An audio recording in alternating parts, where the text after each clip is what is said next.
prévoit en ces lieux, au Palais de la Nation, devant les autorités congolaises, la société civile et le corps diplomatique, le discours du président de la République et celui de l'hôte de marque, le pape François. Sans attendre, nous invitons très respectueusement. Bonjour à tous et à toutes. Nous sommes en direct de Kinshasa. Premier rendez-vous commenté en français, mais en fait ce n'est pas nécessaire puisque les interventions que nous allons entendre maintenant sont en français. Le pape François et le président Félix Tshisekedi viennent d'arriver au Palais de la Nation, dans le jardin du Palais de la Nation. C'est la rencontre officielle et c'est le président Tshisekedi que l'on écoute. Jean-Charles Puzoli vous accompagne pour cette retransmission en direct. Saluons l'honneur que vous faites à la République démocratique du Congo en acceptant d'y effectuer à partir de ce jour votre visite pastorale sous le thème « Tous réconciliés en Jésus-Christ ». Le peuple congolais vous accueille dans la joie et l'allégresse comme il l'avait fait pour votre vénérable prédécesseur, le pape Jean-Paul II, d'heureuse mémoire, lors de ses 2 visites pastorales en République démocratique du Congo, alors République du Zaïre. Au nom de l'ensemble de notre peuple, dans la diversité de ses sensibilités religieuses, au nom de tous ceux qui sont présents, de ceux qui sont, pour des raisons diverses, absents et n'ont pu effectuer ce déplacement, ainsi qu'au mien propre et en celui de ma famille, je vous souhaite la bienvenue. Sa sainteté, la République démocratique du Congo est un grand pays au cœur du continent africain, constitué de 26 provinces dans lesquelles vivent plus de 450 tribus.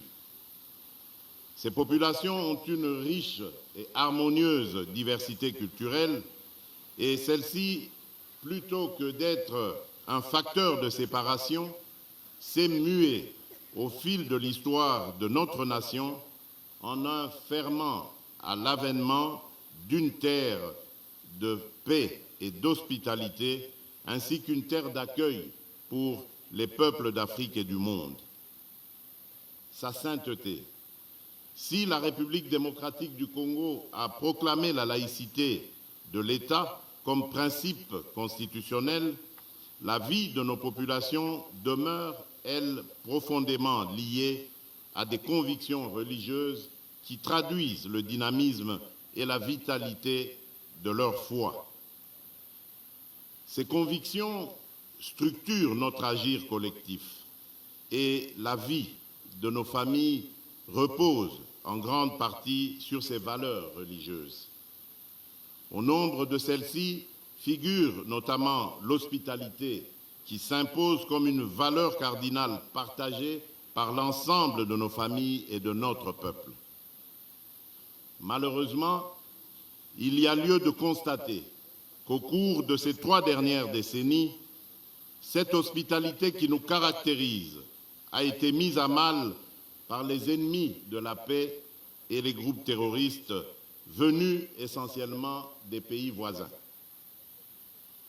Ce malheur qui dure depuis près de 30 ans fait aujourd'hui partie de notre territoire en proie à ces violences et fait de cette zone une zone en rupture de paix où, outre les groupes armés, les puissances étrangères avides de minerais contenus dans notre sous-sol commettent, avec l'appui direct et lâche de notre voisin le Rwanda, de cruelles atrocités, faisant ainsi de la sécurité le premier et grand défi du gouvernement.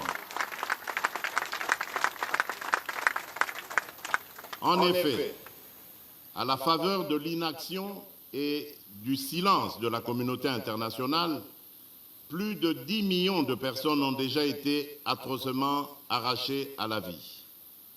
D'innocentes femmes, même enceintes, sont violées et éventrées.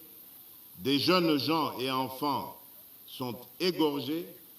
des familles, des vieillards ainsi que des enfants sont condamnés à braver la fatigue et l'épuisement afin d'errer hors de leur maison à la recherche de la paix en raison des exactions commises par ces terroristes au service d'intérêts étrangers. Nous ne pouvions et nous ne pourrons demeurer cois face à une telle injustice et un tel silence complice de la communauté internationale. À cet égard, sachez que je n'ai pas manqué de désigner le responsable et d'interpeller la communauté internationale lors de ma dernière intervention à la tribune des Nations Unies, ceci au nom de toutes les Congolaises et de tous les Congolais.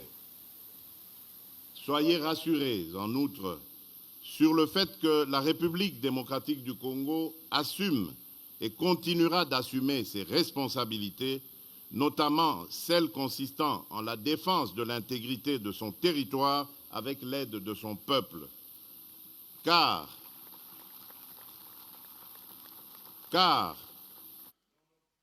tableau sécuritaire préoccupant, le patriotisme ainsi que la détermination du peuple congolais pour la défense de sa patrie font sa force.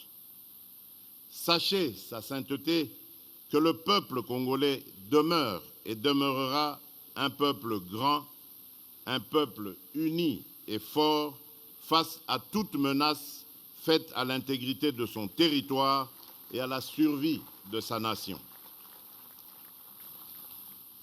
À ce propos, je me réjouis de votre volonté de recevoir une délégation de cette population meurtrie de l'Est de notre pays qui, je suis convaincu, vous permettra de vous saisir de cette résilience inouïe qui, aujourd'hui, plus qu'avant, nous définit et nous caractérise comme nation. Aussi, au-delà de la diversité de leurs convictions religieuses, ces populations demeurent sensibles à votre présence sur le sol congolais et l'écho de votre visite pastorale, tout autant que votre prière sur la terre de nos ancêtres leur apporteront réconfort. Je saisis donc cette occasion pour vous remercier de vive voix, au nom de l'ensemble de la population congolaise, pour l'intérêt que vous avez toujours accordé à la situation sécuritaire de notre pays dans vos prières ferventes pour la paix dans sa partie Est. Sa sainteté. Le deuxième défi du gouvernement est d'ordre économique en lien avec les valeurs de partage, d'équité et de responsabilité. Je suis convaincu que ces valeurs incarnées dans notre agir collectif comme citoyens et responsables politiques peuvent servir de base à l'édification d'une société plus juste et plus humaine. En effet, avec son riche potentiel économique, la République démocratique du Congo renferme dans son sous-sol l'essentiel des ressources minérales dont le monde a aujourd'hui besoin pour assurer la transition écologique et la protection de l'environnement. Qualifié de scandale géologique quant à l'ampleur de ses richesses et de son potentiel minier, il demeure qu'à ce jour, ces immenses potentialités ne profitent toujours pas aux Congolais. Notre responsabilité consiste à ne laisser personne au bord du chemin qui mène au développement économique en œuvrant ensemble pour le bien-être collectif dans le but d'éradiquer la pauvreté. Si sur ce chemin, les embûches sont nombreuses, elles ne sont pas insurmontables. En témoigne l'engagement du gouvernement d'inclure dans le système éducatif national les plus pauvres et les plus démunis, en rendant effectif le principe pourtant constitutionnel de la gratuité de l'enseignement de base, non appliqué durant de nombreuses années. Le bénéfice de cette décision courageuse et osée est indéniable pour l'avenir de nos enfants et l'édification du Congo de demain. C'est ici l'occasion pour moi de rendre un hommage mérité à l'Église catholique en République démocratique du Congo pour les services rendus dans ce domaine. En effet, les différents gouvernements qui se sont succédés ont toujours entretenu et consolidé le partenariat avec l'Église, et en particulier l'Église catholique, pour assurer en amont l'éducation et la gestion des infrastructures éducatives et hospitalières en vue de satisfaire les besoins sociaux de base, en particulier en matière d'éducation et de santé. Cependant, et afin de pérenniser les efforts engagés, il s'est avéré nécessaire d'adapter les moyens économiques et financiers aux défis de l'évolution démographique et de la densité des populations. C'est dans cette optique que nous encourageons et exigeons des partenariats mutuellement avantageux dans l'exploitation de nos richesses afin qu'ils concourent à l'accroissement des possibilités d'emploi ainsi qu'à l'amélioration des conditions de vie de nos populations, tout en œuvrant résolument à lutter contre la corruption et la fuite de capitaux, de sorte que ces ressources servent réellement l'intérêt de tous. Sa sainteté. Le troisième grand défi est celui de la protection de l'environnement. En effet, pour ce qui est de ce défi, le gouvernement de la République et moi-même partageons les valeurs défendues dans votre encyclique Laudato Si, publiée en 2015, sur l'un des principaux défis auxquels l'humanité est confrontée actuellement, à savoir la lutte contre le réchauffement climatique. Tout en me réjouissant de ce que la lutte contre les changements climatiques constitue votre cheval de bataille, la République démocratique du Congo et son gouvernement sont très sensibles à l'urgence et la responsabilité qui incombe à l'humanité dans la construction de l'avenir de la planète et la protection de notre maison commune. À l'intérieur du pays, la protection de l'environnement est une composante de notre responsabilité dans l'ouverture du pays à l'exploitation des ressources et énergies fossiles. C'est ainsi que tous les marchés agréés avec des partenaires désireux d'exploiter nos ressources naturelles ne peuvent être régulièrement conclus sans qu'une étude sérieuse et préalable de l'impact environnemental du projet à exécuter soit réalisée. En outre, le gouvernement met un soin particulier à la protection de la biodiversité dans les parcs naturels disséminés sur son territoire où des espèces rares et d'importance pour l'équilibre de cette biodiversité souffrent encore de l'insécurité et où des animaux, y compris ceux en voie de disparition, sont victimes eux aussi de la barbarie des groupes armés. Tout récemment encore, nous avons lancé avec beaucoup de précautions des appels d'offres pour exploitation dans le strict respect des règles et principes de protection de l'environnement de quelques gisements pétroliers en faisant recours à de l'expertise avérée en ce domaine. Dans ce contexte de la récession économique consécutive à la crise post-Covid et au conflit armé en Ukraine, ce choix judicieux permettra sur le long terme à notre économie d'amortir durablement le choc lié à ces crises et de permettre à notre peuple de tirer enfin avantage des richesses de son sous-sol. En tout état de cause, les membres du gouvernement de la République et moi-même n'arrêtons pas de réitérer cet engagement tel que ce fut le cas au cours de la 26e conférence des parties à la Convention des Nations Unies sur le changement climatique, la COP26, où nous avons présenté la République démocratique du Congo à la face du monde comme pays solution à la crise climatique et la lutte contre les changements climatiques. En effet, notre pays dispose de 165 millions d'hectares de forêt, deuxième plus grande forêt tropicale du monde, une grande réserve de biodiversité, avec comme principal atout sa capacité d'absorption de carbone, la première au monde, capable d'absorber près de 1,2 milliard de tonnes de dioxyde de carbone par an. C'est pourquoi, pour mieux protéger nos forêts, nous avons toujours milité pour une justice climatique afin que les plus grands pollueurs qui sont à la base de la destruction de l'environnement verse des compensations aux gardiens de la planète que nous sommes. Ces compensations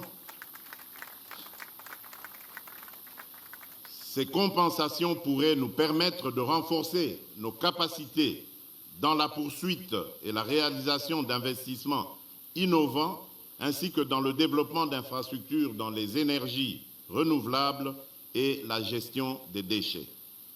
Enfin, je suis fermement convaincu que l'éloignement des menaces sécuritaires dans notre pays contribuera à coup sûr à l'efficacité de la lutte contre les changements climatiques et la protection de l'environnement.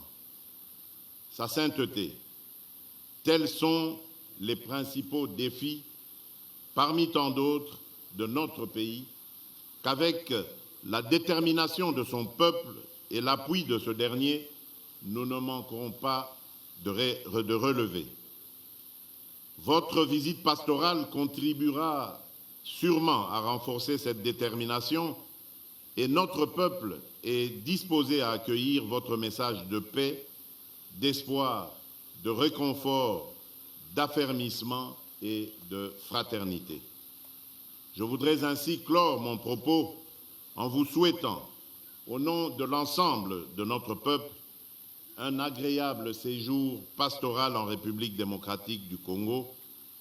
Soyez le bienvenu ou, comme on dit chez nous dans nos 4 langues nationales, Boyei Bolamu, Difikadilenga, Kwisambote, Karibu Kwetu, je vous remercie.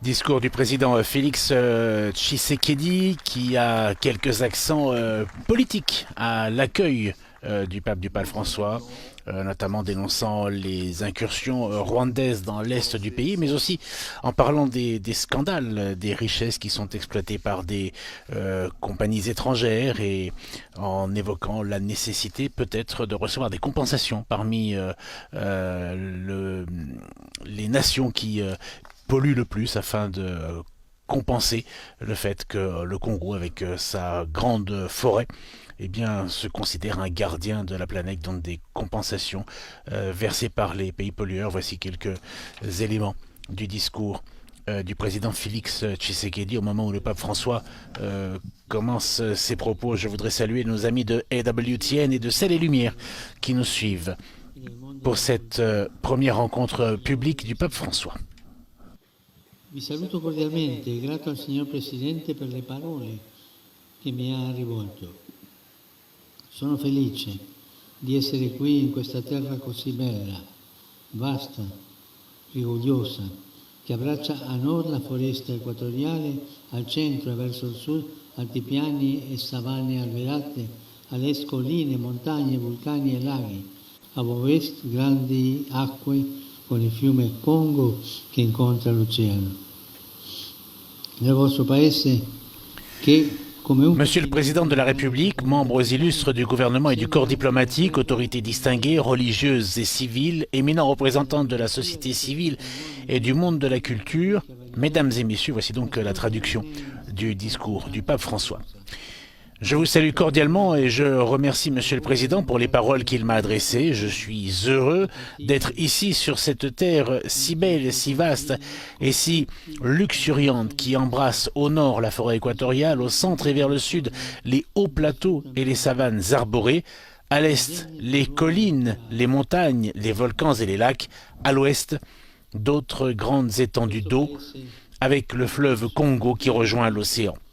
Dans votre pays, poursuit le pape François, qui est comme un continent dans le grand continent africain, on a l'impression que la terre entière respire. Mais si la géographie de ce poumon vert est riche et variée, l'histoire n'a pas été généreuse.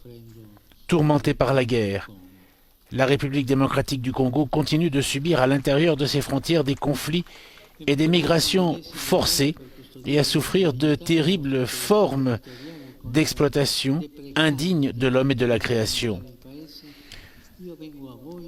Ce pays immense et plein de vie, ce diaphragme de l'Afrique, frappé par la violence comme par un coup de poing dans l'estomac, semble depuis longtemps avoir perdu son souffle. Et tandis que vous, Congolais, vous luttez pour sauvegarder votre dignité et votre intégrité territoriale contre les méprisables tentatives de fragmentation du pays, je viens à vous au nom de Jésus comme un pèlerin de réconciliation et de paix.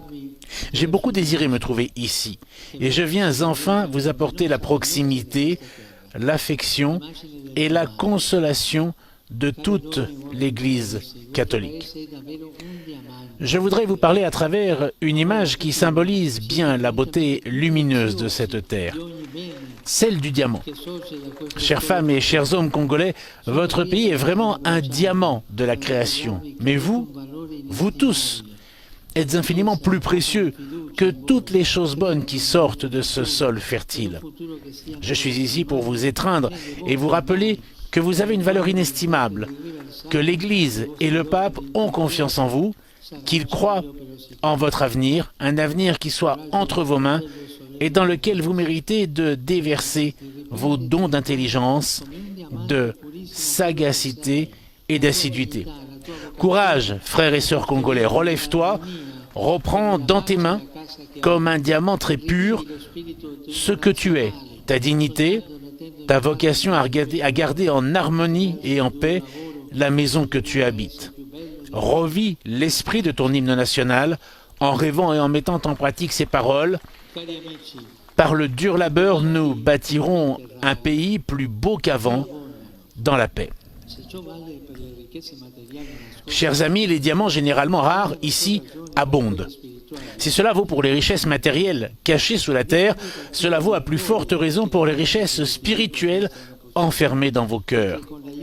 Et c'est précisément à partir des cœurs que la paix et le développement sont possibles, qu'avec l'aide de Dieu, les êtres humains sont capables de justice et de pardon, de concorde et de réconciliation, d'engagement et de persévérance pour mettre à profit les talents reçus. Dès le début de mon voyage, je souhaite donc lancer un appel, que chaque Congolais se sente appelé à jouer son rôle, que la violence et la haine n'aient plus de place dans le cœur et sur les lèvres de quiconque, car ce sont des sentiments inhumains et antichrétiens qui paralysent le développement et ramènent en arrière vers un sombre passé.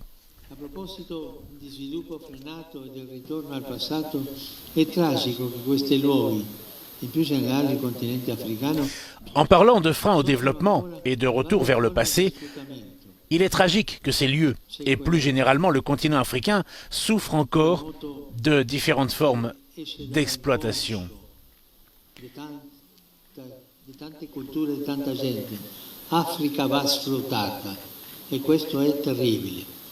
Dopo quello politico si è scatenato infatti un colonialismo. Il est scandaleux de voir qu'il existe encore dans l'esprit de certains l'idée que l'Afrique est un continent à exploiter. Après le colonialisme politique, un colonialisme économique tout aussi asservissant s'est déchaîné. Ce pays largement pillé ne parvient donc pas à profiter suffisamment de ses immenses ressources. On en est arrivé au paradoxe que les fruits de sa terre le rendent étranger à ses habitants. Le poison de la cupidité a ensanglanté ses diamants. C'est un drame devant lequel le monde économiquement plus avancé ferme souvent les yeux, les oreilles et la bouche.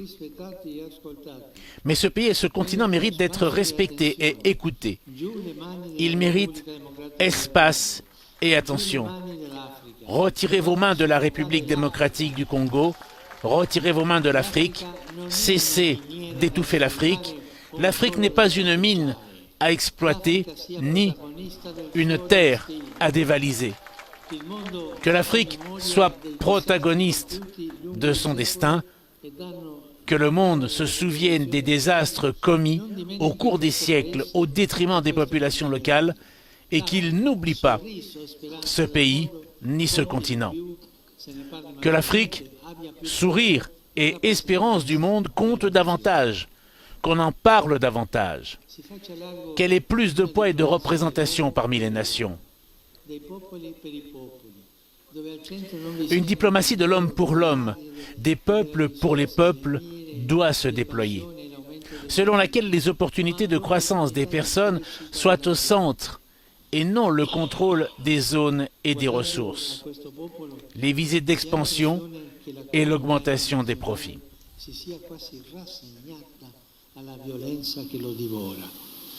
En regardant ce peuple, on a l'impression que la communauté internationale s'est presque résignée à la violence qui le dévore. Nous ne pouvons pas nous habituer au sang qui coule dans ce pays, depuis des décennies désormais, faisant des millions de morts à l'insu de beaucoup. Il faut que l'on sache ce qu'il se passe ici, que le processus de paix en cours, que j'encourage de toutes mes forces, soit soutenu dans les faits, et que les enseignements soient tenus, et que les engagements soient tenus. Grâce à Dieu, il y en a qui contribuent au bien de la population locale et à un réel développement à travers des projets efficaces. Non pas des interventions de pure assistance, mais des plans qui visent à une croissance intégrale. J'exprime toute ma gratitude aux pays et aux organisations qui fournissent des aides substantielles en ce sens, en contribuant à la lutte contre la pauvreté et les maladies, soutenant l'état de droit et promouvant le respect des droits humains. Je forme le vœu qu'ils puissent continuer à jouer pleinement et courageusement ce noble rôle. Revenons à l'image du diamant. Une fois travaillé, sa beauté provient également de sa forme, de ses nombreuses facettes, harmonieusement disposées. Ce pays, riche de son pluralisme typique, a lui aussi un caractère polyédrique. C'est une richesse qui doit être conservée, en évitant de glisser dans le tribalisme et la confrontation. Prendre obstinément parti pour sa propre ethnie ou pour des intérêts particuliers, alimentant des spirales de haine et de violence, tourne au détriment de tous, en bloquant la nécessaire chimie de l'ensemble. À propos de chimie, il est intéressant de remarquer que les diamants sont constitués de seuls atomes de carbone, lesquels, s'ils étaient reliés différemment, formeraient du graphite. La différence entre la luminosité d'un diamant et l'obscurité du graphite provient de la manière dont les atomes individuels sont disposés dans le réseau cristallin. Cette métaphore exprime le fait que le problème n'est pas la nature des hommes ou des groupes ethniques et sociaux, mais la manière dont on décide d'être ensemble. La volonté ou non de se rencontrer, de se réconcilier et de recommencer fait la différence entre l'obscurité du conflit et un avenir lumineux de paix et de prospérité. Chers amis, le Père Céleste veut que nous sachions nous accueillir comme les frères et sœurs d'une même famille et travailler à un avenir qui soit avec les autres et non contre les autres. Bintu Bantu. C'est ainsi que l'un de vos proverbes rappelle très bien que la vraie richesse, ce sont les personnes et les bonnes relations entre elles.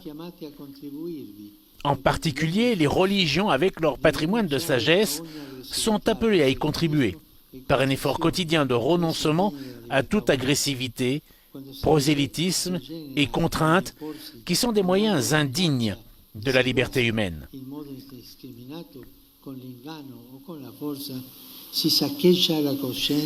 Quand on en vient à imposer, en allant à la chasse aux fidèles de manière aveugle, par la ruse ou par la force, on ravage la conscience d'autrui.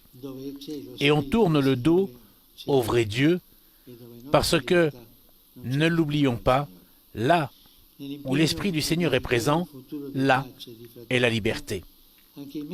Les membres de la société civile, dont certains sont ici présents, jouent également un rôle essentiel dans la construction d'un avenir de paix et de fraternité. Ils ont souvent démontré qu'ils savaient s'opposer à l'injustice et au délabrement au prix de grands sacrifices pour défendre les droits de l'homme, la nécessité d'une éducation solide pour tous et une vie plus digne pour chacun. Je remercie de tout cœur les femmes et les hommes, en particulier les jeunes de ce pays, qui ont souffert à différents degrés pour cela, et je leur rends hommage. Il diamante, nella sua trasparenza, rifrange in modo meraviglioso la luce che riceve. Le diamant, dans sa transparence, réfracte admirablement la lumière qu'il reçoit. Beaucoup d'entre vous brillent par le rôle qu'il joue. Celui qui détient des responsabilités civiles et gouvernementales est appelé à agir avec une clarté cristalline, en vivant la fonction reçue comme un moyen de servir la société. Le pouvoir n'a de sens en effet que s'il devient service. Combien il est important d'agir dans cet esprit en fuyant l'autoritarisme, la recherche du gain facile et la soif d'argent que l'apôtre Paul désigne comme la racine de tous les maux. Et en même temps, favoriser des élections libres, transparentes et crédibles, étendre davantage aux femmes, aux jeunes et aux groupes marginalisés la participation au processus de paix, rechercher le bien commun et la sécurité des personnes, plutôt que les intérêts personnels ou des groupes. Renforcer la présence de l'État partout sur le territoire.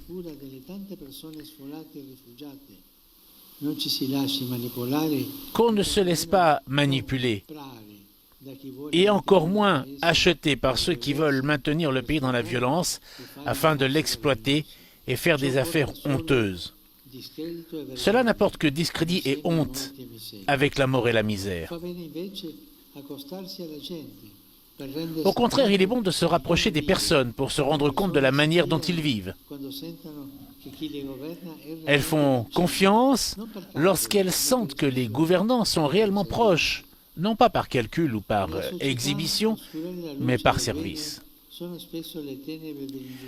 Dans la société, ce sont souvent les ténèbres de l'injustice et de la corruption qui obscurcissent la lumière du bien. Il y a déjà des siècles, Saint Augustin, né sur ce continent, se demandait si la justice n'est pas respectée, que sont les États, sinon des bandes de voleurs. Dieu est du côté de ceux qui ont faim et soif de justice.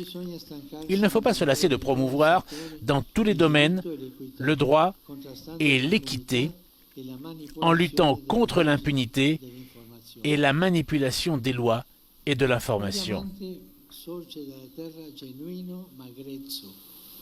Un diamant sort de la terre authentique mais brute, nécessitant un travail. De même, les diamants les plus précieux de la terre congolaise, que sont les enfants de cette nation, doivent pouvoir bénéficier de véritables opportunités éducatives qui leur permettent de mettre pleinement à profit leurs brillants talents. L'éducation est fondamentale. Elle est la voie de l'avenir, la route à emprunter pour atteindre la pleine liberté de ce pays, comme du continent africain. Il est urgent d'y investir afin de préparer des sociétés qui seront fortes si elles sont bien instruites, autonomes si elles sont pleinement conscientes de leurs potentialités et capables de les développer avec responsabilité et persévérance. Mais beaucoup d'enfants ne vont pas à l'école. Combien, au lieu de recevoir une éducation digne de ce nom, sont exploités? Trop d'entre eux meurent, soumis à des travaux asservissants dans les mines. Qu'aucun effort ne soit ménagé pour dénoncer le fléau du travail des enfants et y mettre fin. Combien de filles sont marginalisées et violées dans leur dignité? Les enfants, les jeunes filles, les jeunes sont l'espérance. Ne permettons pas que celle-ci soit effacée, mais cultivons-la avec passion. Le diamant, don de la terre, appelle à la sauvegarde de la création, à la protection de l'environnement. Située au cœur de l'Afrique, la République démocratique du Congo abrite l'un des plus grands poumons verts du monde, qui nécessite d'être préservé. Comme pour la paix et pour le développement, dans ce domaine également, une collaboration large et fructueuse est importante, qui permette d'intervenir de façon efficace, sans imposer des modèles extérieurs, plus utiles à ceux qui aident qu'à ceux qui sont aidés. Nombreux sont ceux qui ont demandé à l'Afrique de s'engager et qui ont offert des aides afin de lutter contre le changement climatique et le coronavirus. Ce sont certainement des opportunités à saisir, mais il y a surtout besoin de modèles sanitaires et sociaux qui ne répondent pas seulement aux urgences du moment, mais contribuent à une croissance sociale effective, des structures solides et du personnel honnête et compétent pour surmonter les graves problèmes comme la faim et la malaria. Enfin, le diamant est le minéral d'origine naturelle qui présente la plus grande dureté. Sa résistance aux produits chimiques est très grande. La répétition continuelle des attaques violentes ainsi que les nombreuses situations de détresse pourraient affaiblir la résistance des Congolais, miner leur force d'âme, les conduire à se décourager et à s'enfermer dans la résignation. Mais au nom du Christ, qui est le Dieu de l'espérance, le Dieu de toute possibilité, qui donne toujours la force de recommencer, au nom de la dignité et de la valeur des diamants les plus précieux de cette splendide terre que sont ses habitants, je voudrais vous inviter tous à un nouveau départ social, courageux et inclusif. L'histoire lumineuse mais blessée de ce pays le demande. Les jeunes et les enfants en particulier l'implorent. Je suis avec vous et j'accompagne par la prière et la proximité tout effort pour un avenir pacifique, harmonieux et prospère dans ce grand pays. Que Dieu bénisse la nation congolaise tout entière.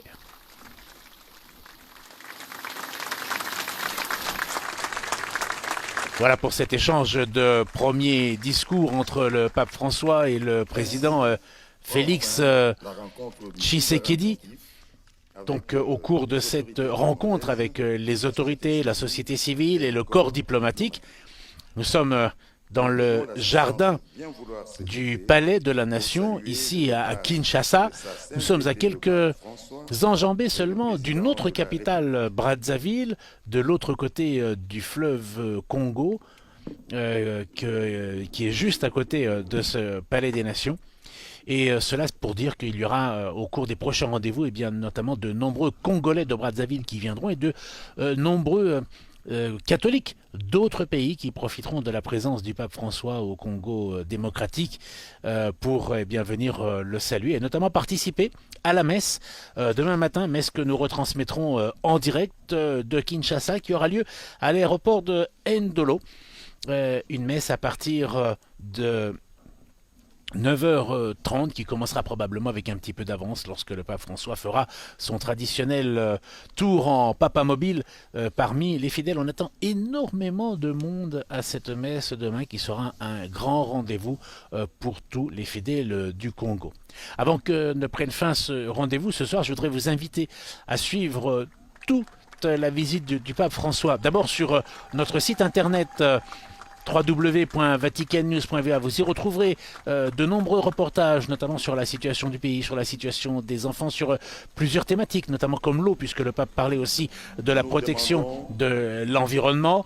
Vous pouvez aussi prendre connaissance de l'histoire de l'évangélisation de ce pays. Bref, de nombreux reportages et interviews sur le site internet www.vaticannews.va. Et puis n'oubliez pas de nous retrouver sur notre page Facebook et de suivre aussi ces rendez-vous sur notre chaîne YouTube ainsi que sur les ondes courtes pour ceux qui nous suivent et nous écoutent à la radio. Merci d'avoir été avec nous, merci de continuer à suivre ce voyage en notre compagnie de la part de Jean-Charles Puzolu. Il me reste à vous souhaiter une excellente soirée et comme vous l'entendez, ce voyage va être bien rythmé. La musique congolaise nous invite à la joie. Bonne soirée, au revoir.